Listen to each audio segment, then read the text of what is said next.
ஏற்றுக்கொண்டதான திருச்சபையினுடைய போதகர் ஐயா அவர்களுக்கும் அம்மா அவர்களுக்கும் திருச்சபையினுடைய மூப்பர் குழுவினருக்கும் திருச்சபை மக்கள் ஒவ்வொருவருக்கும் மனமார்ந்த நன்றிகளை தெரிவித்துக் கொள்கிறேன். நான் இங்கு வருவது இந்த ஆண்டில் 2வது முறை. இந்த முறை நான் வரும்பொழுது காலையிலே இந்த ஸ்டால்ஸ் துவங்குவதற்கு முன்பதாகவே வந்துவிட்டேன். அநேகர்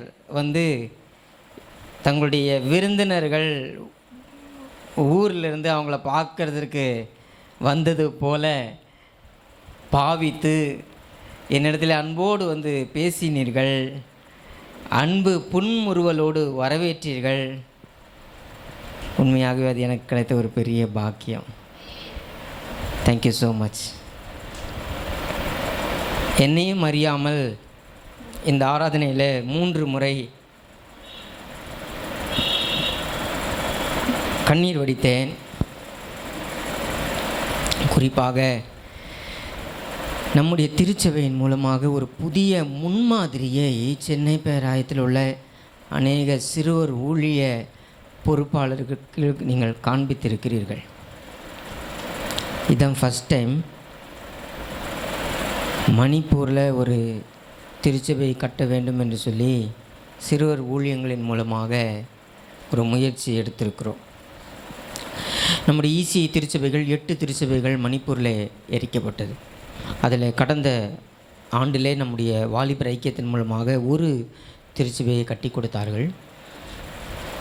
நம்முடைய முயற்சியாக சிறு பிள்ளைகளை கொண்டு இப்பொழுது ஒரு ஆலயம் கட்ட வேண்டும் என்று முயற்சி செய்து அடுத்த மாதம் 2ஆம் தேதி நடைபெற இருக்கிறதான ஞாயிறு பள்ளியினுடைய சிறுவர் ஊழியங்களின் மாநாடில் நாம் அதற்கான பணத்தை சேகரித்து கொடுக்க வேண்டும் என்று முயற்சி செய்து கடந்த 1.5 மாத காலமாக வெவ்வேறு திருச்சபைகளிலே இப்பொழுது என்னுடைய கரங்களிலே 3 உண்டியல் கொடுக்கப்பட்டது போல அநேக பிள்ளைகள் சேகரித்து கொண்டு வருகிறார்கள்.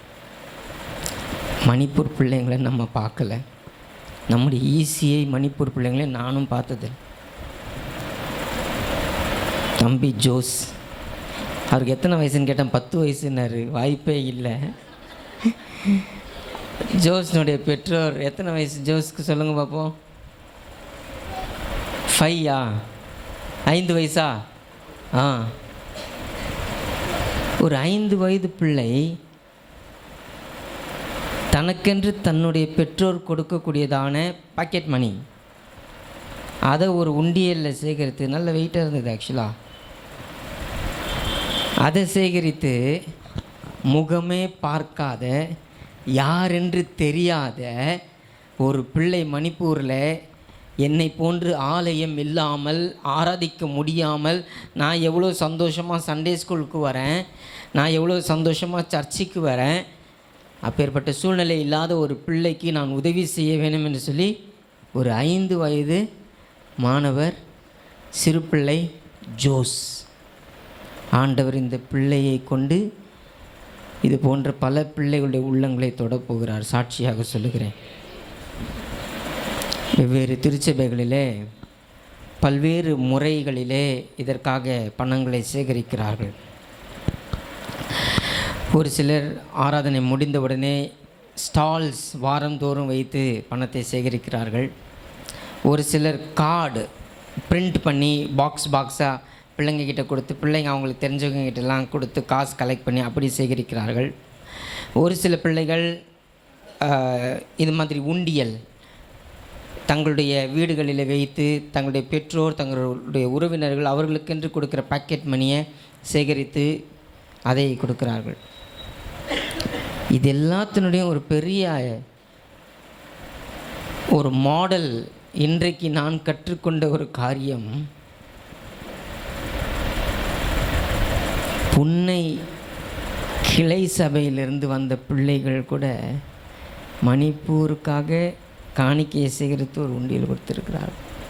அதே போல் பருக்கூர் பகுதியில் அங்கே ஊழியம் தொடங்கிய 3 வாரம்தான் ஆகியிருக்கிறது என்று கேள்விப்பட்டேன். ஆனால் அந்த பிள்ளைகள் பெற்றோர் ஈஸியினாலே என்னன்னு தெரியாது, புதிய மக்கள், ஆனால் அவர்களும் இந்த மணிப்பூரை குறித்ததான பாரம் பெற்று அழகாக காணிக்கைகளை சேகரித்திருக்கிறார்கள். நம்முடைய திருச்சபையினுடைய ஞாயிறு பள்ளி பிள்ளைகள், ஆசிரியர்கள் அந்த ஒரு சைடு ஃபுல்லாக ஸ்டால்ஸ், கேம்ஸ், ஃபுட் ஐட்டம்ஸ் எல்லாம் வைத்து அவர்கள் இந்த நாளிலே மணிப்பூருக்காக சேகரித்தார்கள். போதகர் அவர்கள் 2 முறை சொன்னார்கள், சிறுவர் ஊழியங்களிலே புதிதாக பல்வேறு காரியங்கள் நடைபெற்று கொண்டு வருகிறது என்று சொல்லி. என்னுடைய நினைவு சரியாக இருக்கும் என்று சொன்னால் 3 மாதங்களுக்கு முன்பதாக ஒரு நாள் மாலையில் அலுவலகத்திலிருந்து சுமார் 7:30 மணி அளவில் ஆஃபீஸ்லேருந்து கீழே இறங்கி வரும்போது பிஷப் அம்மா கீழே இருந்தாங்க, அவங்க வீட்டுக்கு வெளியில். அவங்ககிட்ட போய்ட்டு திடீர்னு கேட்டேன், நம்ம சண்டே ஸ்கூல் டிபார்ட்மெண்ட் மூலமாக ஒரு மணிப்பூரில் சர்ச் கட்டினா எப்படி இருக்கும் அப்படின்னு. அவங்க அப்படியே என்னை பார்த்தாங்க. பார்த்துட்டு, மார்ட்டின், இது நல்ல ஐடியா, இதை செய்யுங்க, நம்ம பிள்ளைங்களை கொண்டு மணிப்பூர் பிள்ளைகள் ஆசீர்வதிக்கப்படுவார்கள். ஸ்டார்டிங்கில் இதை அநேக இடத்துல சொல்லும் பொழுது 5 லட்சம் ரூபாய் எப்படி நம்ம பிள்ளைங்களின் மூலமாக நாம் சேகரிக்க போகிறோம் என்கிற கேள்வி எனக்கும் இருந்தது, கமிட்டியில் இருந்தவங்க எல்லாருக்கும் இருந்தது, சண்டே ஸ்கூல் பொறுப்பாளர்களுக்கும் இருந்தது. கர்த்தருடைய நாம மகிமைக்காக சொல்லுகிறேன், போன வாரம் மட்டும் ஒரே ஒரு சர்ச்சில் ஒரு ஸ்டால் வச்சதில் 77,000 ரூபாய் கலெக்ட் ஆயிடுச்சு. அல்லேலூயா. இதுவரைக்கும் நம்முடைய அலுவலகத்தில் சேகரிக்கப்பட்ட காணிக்கை 2,85,000 ரூபாய். வருகின்ற 31ஆம் தேதிக்குள்ளாக 5 லட்சத்துக்கு அதிகமாகவே கலெக்ட் ஆகிடும்னு எனக்கு பெரிய விசுவாசம் வந்துடுச்சு. நாளை தினத்திலே நம்முடைய பிரதம பேராயர் அவர்களும் நம்முடைய பேராய கமிஷனர் திரு துரைசாமி ஐயா அவர்களும் மணிப்பூர் செல்லுகிறார்கள். அவரிடத்தில் நான் வேண்டிக் கொண்டிருக்கிறேன், அந்த இடத்துக்கு நாங்கள் கட்டி கொடுக்க போகிற சர்ச் அந்த இடத்துக்கு போயிட்டு நீங்கள் அங்கே பார்வையிட்டு அந்த இடத்துல ஜெபித்து விட்டு வாருங்கள் என்று விண்ணப்பத்தை வைத்திருக்கிறேன். இதை எதற்காக சொல்லுகிறேன் என்று சொன்னால், புன்னை கிராமத்திலிருந்து வந்திருக்கிற பிள்ளைகளுக்கும் பருக்கூர் கிராமத்திலிருந்து வந்திருக்கிறதான பிள்ளைகளுக்கும் நெம்மிலி திருச்சபையில் உள்ள பிள்ளைகளுக்கும் சிறுவர் ஊழியங்களின் சார்பாக மனதார நன்றிகளையும் அன்பின் வாழ்த்துக்களையும் தெரிவித்துக் கொள்கிறேன். இது உண்மையாகவே கர்த்தர் செய்கிறதான ஒரு காரியம். கொஞ்சம் யோசித்து பாருங்களேன், ஒரு 100 ஆண்டுகளுக்கு முன்பதாக மொழி தெரியாத, கலாச்சாரம் தெரியாத மிஷினரிமார்கள் நம்மை தேடி வந்து நம்முடைய பகுதிகளிலே ஊழியம் செய்து ஆண்டவருடைய அன்பை நமக்கென்று விதைத்தார்கள். இன்றைக்கு அந்த ஆண்டவருடைய அன்பை நாம் செயல் வடிவிலே, வார்த்தை வடிவிலே அநேகருக்கு விதைத்து கொண்டிருக்கிறோம். ஹல்லேலூயா. இந்த அறுவடை பண்டிகையில் என்னால் சாட்சியாக சொல்ல முடியும், ஆண்டவர் இந்த விதைகளை பெரிய அறுவடைகளாக மாற்றுவார். ஆமென். எத்தனை பேர் விசுவாசிக்கிறீங்க? போதகரையா அவர்கள் சொன்ன பொழுது, போன வருஷம் அறுவடை பண்டிகையில் எழுதப்பட்டதான அந்த அனௌன்ஸ்மெண்ட், புன்னை பகுதியில் ஒரு எப்படி ஆகிலும் இடம் வாங்க வேண்டும், இந்த வருஷத்துக்குள்ளே வாங்கிடணும்னு அவர் எழுதி வச்ச மாதிரி அதில் சொல்லலை, வாங்க வேண்டும். ஆனால் இந்த வருஷம் நம்ம அதை வாங்கி ரெஜிஸ்டர் பண்ணி அதுக்கு பட்டாலாம் பெற்றுக்கொள்ளும்படியாக கர்த்தர் உதவி செய்திருக்கிறார். பெரிய பெரிய திருச்சபைகள் முயற்சி செய்து வரக்கூடிய காரியங்களை அவங்களுக்கு முந்தி நீங்கள் நிறைவேற்றும்படியாக நம்முடைய பேராயர் அவர்கள் கொடுத்ததான தரிசனம் 2025ஆம் ஆண்டுக்குள்ளே ஒவ்வொரு சபையும் ஒவ்வொரு கிளை சபைகளை உருவாக்க வேண்டும். அதை நெமிலி திருச்சபை நிறைவேற்றி இருக்கிறார்கள். ஹல்லேலூயா. உங்களுக்கு அன்பின் வாழ்த்துக்கள்.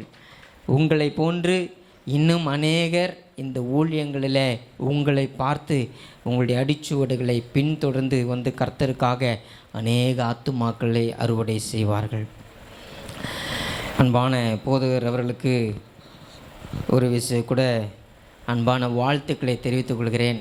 ஒரு சில இறையியல் கல்லூரி மாணவர்கள் அவர்கள் படிக்கும் பொழுதே அவருடைய ஊழியங்களை நாம் பார்க்க முடியும், அவருடைய உற்சாகங்களை பார்க்க முடியும்.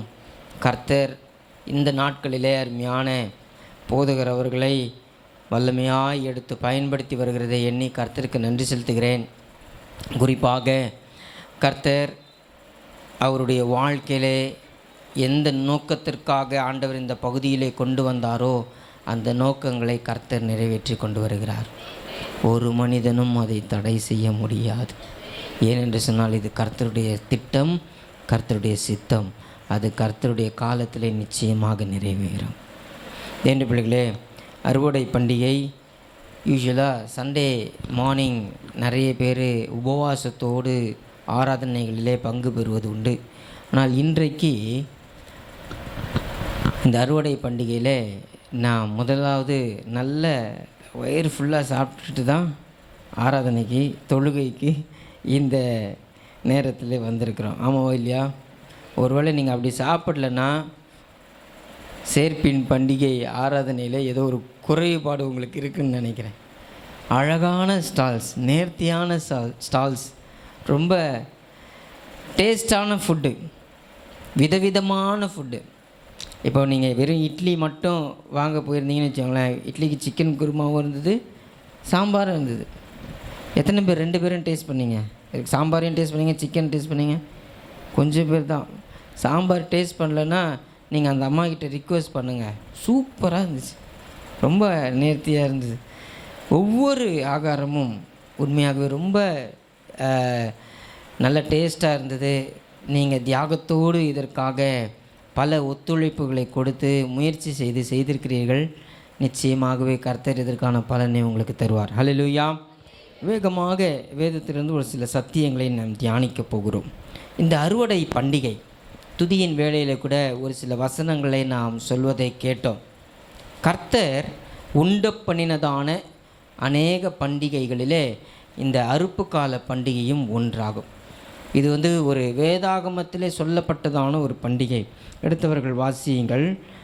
யாத்திராகமம் 23ஆம் அதிகாரம் 16வது வசனம்.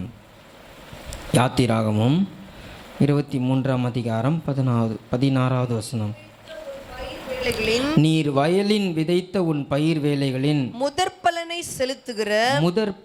செலுத்துகிற அறுப்பு கால பண்டிகையையும் வருஷ முடிவிலே நீ வயலின் உன் வேலைகளின் பலனை சேர்த்து தீர்ந்த போது சேர்ப்பு கால பண்டிகையையும் ஆசரிப்பாயாக. வேதாகமத்திலே சொல்லப்பட்டதான பண்டிகையில் இந்த அறுப்பு கால பண்டிகை, சேர்ப்பு கால பண்டிகை மிக மிக முக்கியத்துவம் வாய்ந்தது. நான் சண்டே ஸ்கூல் டிபார்ட்மெண்ட். சண்டே கிளாஸில் பிள்ளைகளிடத்தில் பெற்றோர் அல்லது ஆசிரியர் என்ன கேட்பாங்க? கேள்வி கேட்பாங்க. Very good. அதே மாதிரி நான் ஒரு கேள்வி கேட்க போகிறேன். இந்த ஆலயத்தில் நான் போன வாட்டி வந்ததுக்கும் இந்த வாட்டி வந்ததுக்கும் பல வித்தியாசங்களை பார்க்கிறேன். அழகான ஃபால்ஸ் ரூஃபிங், இன்டீரியர் டெக்கரேஷன், புதிய பொலிவுகள் ஆலயத்திலே பார்க்கிறேன். இன்றைக்கு விசேஷமாக சிறப்பான புதிய ஒரு சில காரியங்களை நம்முடைய ஆலயத்திலே பார்க்க முடியும். பாப்போம் யார் கரெக்டாக பதில் சொல்கிறீங்கன்னு. இந்த ஆலயத்திற்குள்ளே 2 பொருள் இருக்கிறது. ஒரு பொருள் 6 எண்ணிக்கைகள் கொண்ட பொருள், இன்னொரு பொருள் 8 எண்ணிக்கை உள்ளதான பொருட்கள். பாப்போம் யார் கரெக்டாக சொல்கிறாங்க. என்னம்மா? தப்பாக சொன்னாலும் தப்பு கிடையாது. தக்காளி, முருங்கைக்காவா? என்னம்மா? லைட்டா? இதில் 4 தினம் 4 5 இருக்கு. ஏக்கல்ல 5 தான் இருக்குது. இந்த லைட்டு சொல்கிறீங்களாம்மா? ஒயிட் லைட்டாம்மா? அம்மா இதெல்லாம் பெர்மனண்ட்டுமா, கழட்டி எடுத்துகிட்டு போக முடியாதும்மா. க்ளூ கொடுத்துட்டேன். கலட்டக்கூடிய பொருள். வசனம் போட. ஐயோ வசனம் போட கழட்டி எடுத்துகிட்டு. ஸ்தோத்திரம். கீபோர்டு வாசிக்கிற பிரதர், அவர் பேர் என்ன? சுந்தர். அவர் சொல்லிட்டார், ஒரு ஆன்சர் கரெக்டாக சொல்லிட்டார். முருங்கைக்கான்னு சொல்லிட்டாரு. 1 2 3 4 5 6 7 8 முருங்கைக்காய். கரெக்டு, 8 முருங்கைக்காய் சரியான பதில். 6 கொடமிளகா. Very good. கொயரில் இருக்கிற சகோதரி கரெக்டான பதில் சொன்னாங்க. இவங்க 2 பேரும் கை தட்டிடுவோமா? ஓகே ஐயா, நானும் கரெக்டாக பதில் சொல்லணும்னு நினச்சேன். ஆனால் நான் சொல்வதற்கு முன்பதாக அவர்கள் முந்தி சொல்லிவிட்டார்கள் என்று நினைக்கிறவர்களுக்கு இன்னொரு கேள்வி. உபாகமம் 16ஆம் அதிகாரம் 7வது. பைபிளை பாடிக்கூடாது, பைபிளை பார்க்கக்கூடாது. ஐயோ. உபாகமம் 16ஆம் அதிகாரம் 9வது வசனத்திலிருந்து 17ஆம் வசனம் வரைக்கும் உள்ள பகுதியில் வேத பாடமாக வாசிக்க கேட்டேன். இப்போ தெரியும் எத்தனை பேர் கவனிச்சிங்கன்னு. அதில் ஒரு நம்பர் 2 தடவை வந்தது. அது என்ன நம்பர்? 7. யார் சொன்னது முதல்ல? கை தட்டிடுவோமா? கரெக்ட். 7 மாதம் 7 வாரம் 7 நாள் 2 முறை. Very good. நம்முடைய வேதாகமத்தில் சொல்லப்பட்டதான முக்கியமான பண்டிகைகளில் இந்த அறுவடை பண்டிகையும் ஒன்று. வேதாகம பண்டிகை. பைபிளுக்கு எதிராக நாம் எதையும் அனுசரிப்பது இல்லை. வேதாகமத்திலேயே அனுசரிக்கும்படியாக கொடுக்கப்பட்டதான கட்டளைகளில் இதுவும் ஒன்று. இன்றைக்கு அநேகர் நீங்கள் கொண்டு வந்த அநேக பொருட்களை இங்கே ஏலத்துக்கு வைத்திருக்கிறீர்கள். திருச்சபையை அநேக பொருட்களினால, காய்கறினால, ஃப்ரூட்ஸ்னால நம்ம அலங்கரித்திருக்கிறோம். அன்றைய நாட்களிலே தங்களுடைய வாழ்க்கையிலே கர்த்தர் தந்த ஆசீர்வாதங்களிலே நிலத்தின் ஆசீர்வாதங்கள், பூமியிலே உள்ள ஆசீர்வாதங்கள், வீடுகளில் இருந்த ஆசீர்வாதங்கள், இதிலே முதற் பலனை கொண்டு வந்து ஆலயத்திலே படைத்தார்கள். அந்த ஆலயத்திலே படைத்து கர்த்தருக்கு தங்களுடைய முழு மனதோடு நன்றிகளை தெரியப்படுத்தினார்கள். தேவனுடைய பிள்ளைகளே, வாரங்களின் பண்டிகை என்று சொல்லி நாம் பார்க்கிறோம்.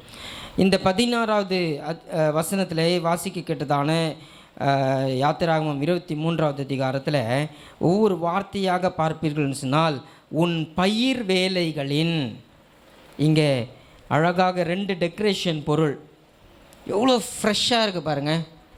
ஆல்டரில் இங்கே நடுவில் இதுதான் அதற்கு அடையாளமாக இருக்கிறது.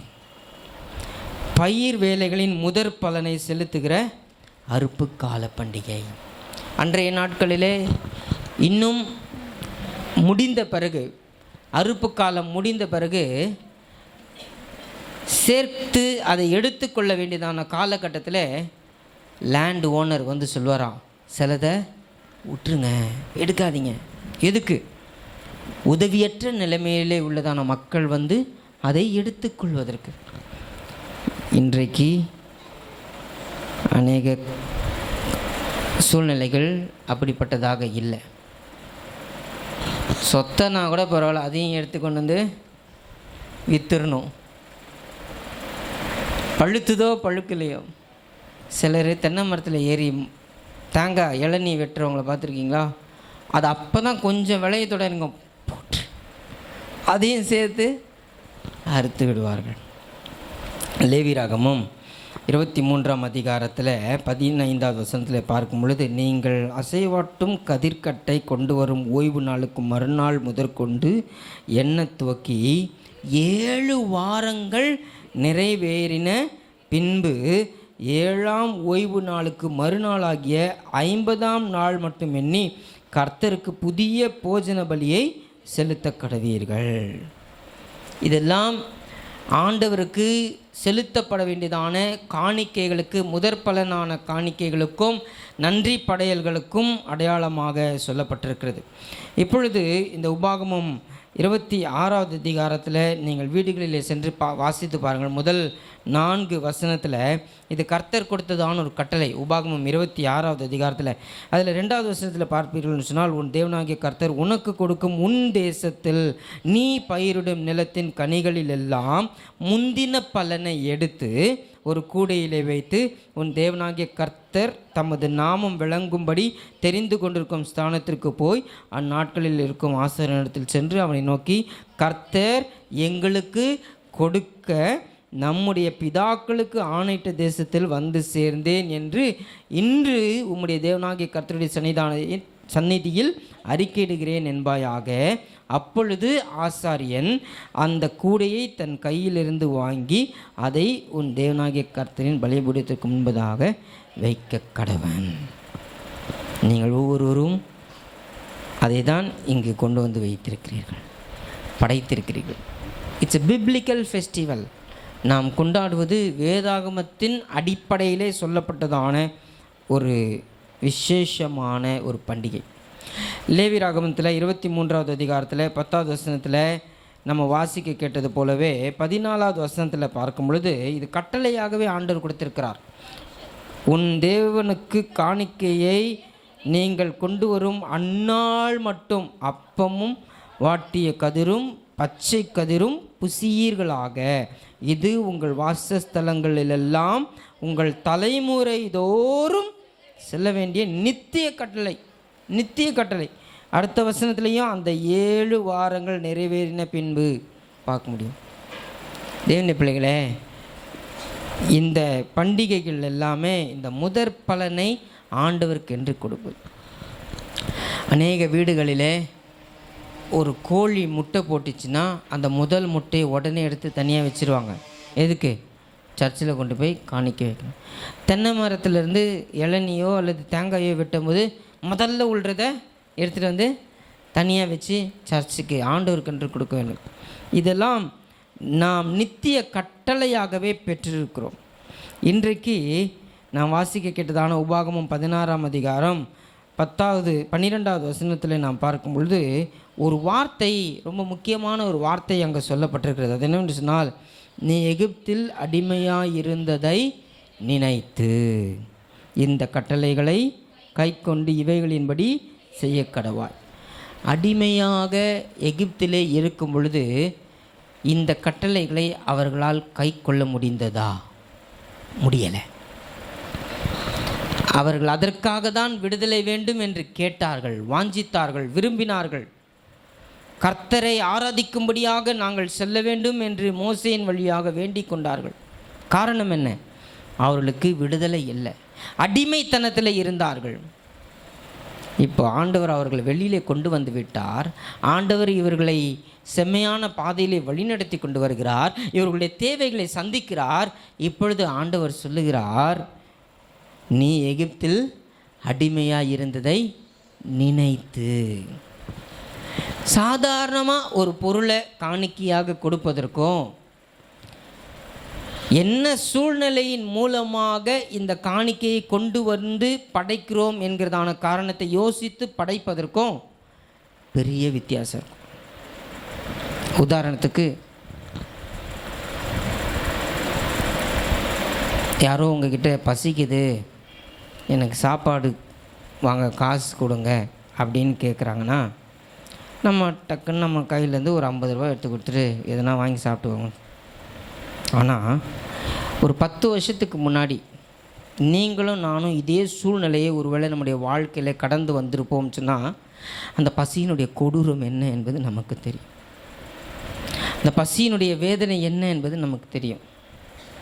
அதே 50 ரூபாவை நம்முடைய வாழ்க்கையில் நடந்து வந்த அந்த பாதையை நினைவில் கொள்வோம் என்று சொன்னால், அந்த 50 ரூபா வெறுமையாக கொடுக்க மாட்டோம். நம்மளே அவங்க கூட கடைக்கு போவோம். அந்த 50 ரூபா கொடுத்து எதை சாப்பிட்டா அந்த நேரத்தில் பசி அடங்குன்றத பொருளை பார்த்து வாங்கி அவங்க கையில் கொடுப்போம். ஆமாவா இல்லையா? ரெண்டுத்துக்கு வித்தியாசம் இருக்கா இல்லையா? ஆண்டவர் எதற்கு அந்த நினைத்து என்று சொன்னார்னா, இந்த கட்டளைகளை கை கொண்டு இவைகளின்படி செய்ய கடவாய். சும்மா சாதாரணமாக செஞ்சால் போதாது, அவருடைய கடந்து வந்த பாதைகளை அவர்கள் நினைத்து பார்க்க வேண்டும். எபிரேய வேதாகமத்தில் ஜாக்கர் என்று ஒரு வார்த்தை பயன்படுத்தப்பட்டிருக்கிறது. ஜாக்கர் என்று சொன்னால் ரிமெம்பர், நினைத்து பார், நினைத்து பார். அறுவடை பண்டிகையில் அநேக சபைகளிலே ஒரு நாள் ஊதியத்தை காணிக்கையாக, நன்றி காணிக்கையாக படைப்பது வழக்கம். எதற்காக? ஒரு ஆண்டு முழுவதிலையும் நல்ல வேலையை செய்யும்படியாக கர்த்தர் பலத்தை தந்தார், சுகத்தை தந்தார், பாதுகாப்பை தந்தார், ஞானத்தை தந்தார், சத்துவத்தை தந்தார். இதையெல்லாம் நினைத்து பார்த்து ஆண்டவருக்கு படைக்கக்கூடியதான ஒரு நன்றி காணிக்கை. ஒரு முறை ஒரு 3 பேர் இவ்வாறாக ஜெபித்தார்கள். ஒரு அமெரிக்காக்கார், அவர் ஒரு தட்டு ஃபுல்லாக காணிக்கை எடுத்துகிட்டு, காசு ஃபுல்லாக காசு வச்சுட்டு அவர் இப்படி ஜெபம் பண்ணாராம். ஆண்டவரே, சகலமும் உம்மிடத்திலிருந்து வந்தது,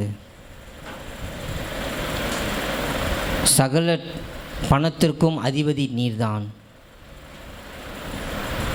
என் கையில் இருக்கிற இந்த தட்டு, இந்த காசு எல்லாத்தையும் நான் மேலே தூக்கி போடுறேன். கீழே விழுறது எல்லாமே உமக்குரியது. இந்த தட்டில் இருக்கிறது மட்டும் நான் எடுத்துக்கிறேன். அதே மாதிரி தூக்கி போட்டார். நிறைய காசு கீழே ஃபுல்லாக விழுந்துச்சு. இந்த தட்டில் கொஞ்சோண்டு காசு விழுந்துச்சு. அதை எடுத்துக்கிட்டு சந்தோஷமாக போயிட்டார். ஒரு ஆஃப்ரிக்கன் ஒருத்தர் வந்தார். அவர் தன்னை சுற்றிலும் ஒரு வட்டத்தை போட்டார். வட்டத்தை போட்டுட்டு இப்படி ஜெபம் பண்ணார். ஆண்டவரே, நான் இந்த காசெல்லாம் மேலே தூக்கி போடுறேன்.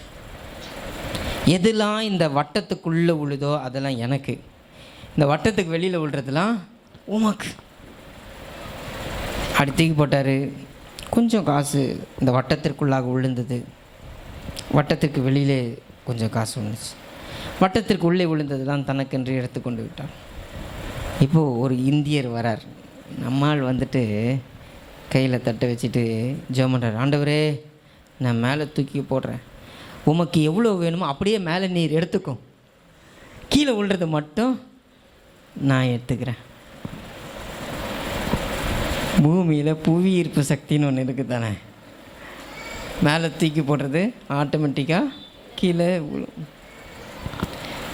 நினைத்து கடந்து வந்த பாதைகளை நினைத்து பார்த்து ஆண்டவருக்கு கொடுக்கணும். அவனவன் விசனமாயும் அல்ல, கட்டாயமாயும் அல்ல. அந்த வசனத்தில் நம்ம கடைசியாக வாசிப்போம். நீங்கள் அனைவருமே தியாகத்தோடு பல பொருட்களை கொண்டு வந்து வைத்திருக்கிறீர்கள், ஸ்டால்களை ஆயத்தப்படுத்தியிருக்கிறீர்கள். சின்ன பிள்ளைங்க அழகாக கேம்ஸ்லாம் நடத்தினாங்க. அந்த கேம்ஸ் முடிஞ்ச உடனே gift கொடுத்தாங்க. பாராட்ட வேண்டிய ஒரு விஷயம். எனக்கு நல்ல காலத்துலேயே இந்த கேண்டில் கொளுத்துறது நல்லா வராது, ஆனால் நானே இன்றைக்கி வின் பண்ணேன். எனக்கும் ஒரு வசனம் gift கொடுத்தாங்க. அதே மாதிரி 3 சாக்லேட் அடுக்கி வச்சு அழகாக அதை மேட்ச் பண்ணணும்னு சொன்னாங்க. நானும் ட்ரை பண்ணேன், வெற்றி பெற்று விட்டேன் என்று எனக்கு ஒரு பரிசு கொடுத்தாங்க. நான் நினச்சேன், என் மனசு கஷ்டப்படக்கூடாதுன்னு நினச்சேன். அந்த பிள்ளை அந்த மாதிரி கொடுத்துச்சு போல இருக்குது அப்படின்னு.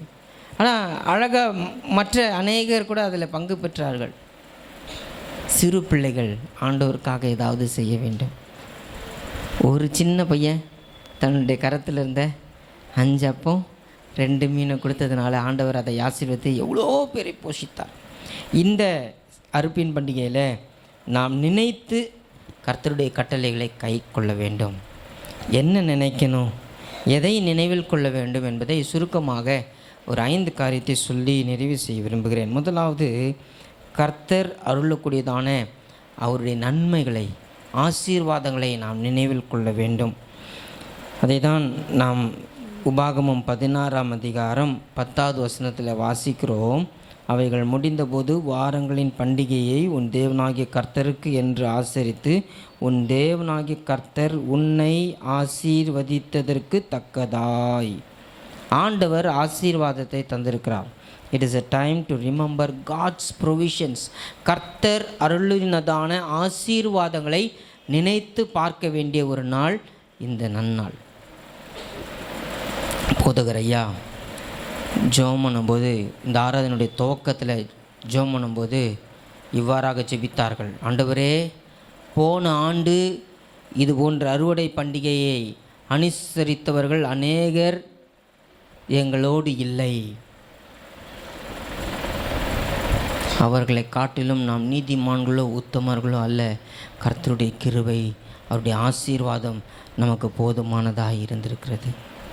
தேவனுடைய பிள்ளைகளே, இந்த நாள் கர்த்தர் நமக்கு பாராட்டி இருக்கிற நன்மைகளை, ஆசீர்வாதங்களை நாம் நினைத்து பார்க்கக்கூடியதான நாள்.